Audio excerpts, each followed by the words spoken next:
পাগলের বুলি, সবাই বলে আমেরিকা, ইউরোপ, জাপান, সিঙ্গাপুর, সবাই বলে বিদেশ, বিদেশ, বিদেশে যাব।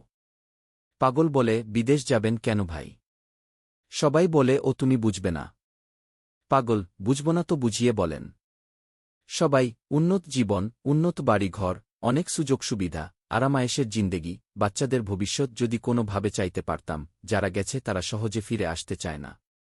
পাগল, আচ্ছা ভাই, ওইখানে কি গাছপালা, চান, সূর্য, মাটি, বাতাস, সবই একই রকমের নাকি অন্যরকম? বিদেশপ্রেমী, আরে পাগল, সবই একরকমই, তবে ওইখানকার মানুষ বেশিরভাগই শিক্ষিত। সবারই প্রায় বাড়ি গাড়ি আছে, উন্নত চিকিৎসা, উন্নত পড়ালেখা। পাগল, তো ভাই আমরাও তো মানুষ, ওরাও তো মানুষ, এত কিছু আছে, আমগো নাই কেন? শিক্ষিত বেটায় বলে, আরে পাগল, আমাদের দেশে শিক্ষিত বেটারা সব শালারা চুর, বাটপার, রাজনীতিবাজ, ধান্দাবাজ, পরের টাকা মায়রা খাওয়ার তালে থাকে।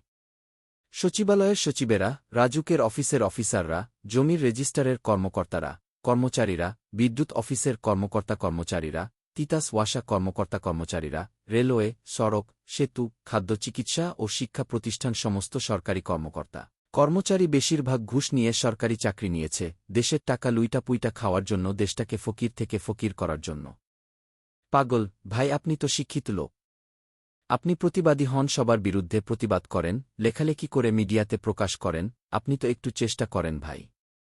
বিদেশপ্রেমী শিক্ষিত বেটায় কয়, আমার তো আর খাইয়া কাম নাই, আমি এগুলা করি আর সরকার আমার ভাত খাওয়াক।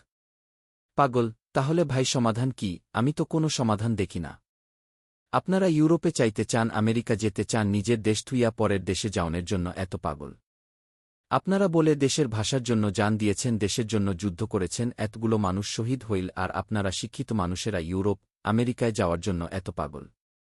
যদি কোনোভাবে আমেরিকান সিটিজেনশিপ পাইয়া যান, তখন মনে করবেন দুনিয়ায় স্বর্গ পাইয়া গেছেন। এই আপনাগো শিক্ষা দীক্ষা, এই আপনাগো দেশপ্রেম, এই আপনাগো দেশের প্রতি ভালোবাসা। তাহলে কি আমাদের কিছুই করার নাই?